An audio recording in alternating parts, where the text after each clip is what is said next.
एक बादशाह के बाग में एक दरख्त था जो सुनहरी सेब देता था। एक दिन बादशाह ने देखा कि कुछ सेब गायब हो रहे हैं। इसने पता लगाने के लिए अपने 3 बेटों को पहरा देने के लिए कहा। बड़े 2 शहजादे सो गए, मगर सबसे छोटे शहजादे ने जागते रहकर देखा कि एक चमकदार सुनहरी परिंदा सेब चरा रहा है। इसने परिंदे को पकड़ने की कोशिश की, मगर सिर्फ एक सुनहरी पंख हासिल कर सका। बादशाह ने परिंदे को हासिल करने के लिए अपने सबसे बड़े बेटे को भेजा। रास्ते में इसे एक बोलने वाली लूमड़ी मिली, जिसने इसे मशवरा दिया कि वो ऐशो इशरत वाले सराय में न रुके बल्कि मुश्किल रास्ता इख्तियार करे। मगर शहजादे ने बात न मानी और नाकाम हो गया। फिर दूसरे बेटे ने कोशिश की, मगर वो भी इसी तरह नाकाम रहा।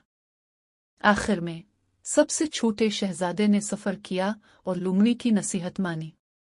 लूमड़ी ने इसकी रहनुमाई की और बताया कि परिंदा सुनहरी पिंजरे में कैद है, मगर उसे लोहे के पिंजरे में रखने की जरूरत है।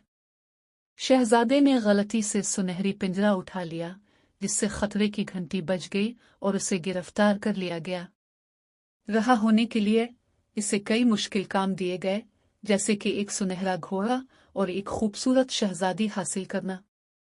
लूमड़ी की मदद से शहजादा हर आजमाइश में कामयाब हुआ और परिंदे, घोड़े और शहजादी को हासिल कर लिया।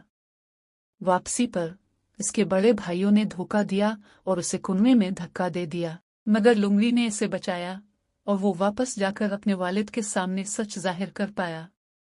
आखिर में लूमड़ी ने इंकिशाफ किया कि वो एक जादुई शहजादा था और शहजादे की नेकी ने इसकी बद्दुआ को तोड़ दिया। सबक: अक्ल और समझदारी सबसे बड़ी ताकत है। एहसान मानने और अच्छे मशवरे पर अमल करने से कामयाबी मिलती है। धोखा देने वालों को उनके अमाल की सजा मिलती है। ये कहानी हमें सिखाती है कि ईमानदारी, मेहनत और समझदारी से बड़ी कामयाबियां हासिल की जा सकती हैं।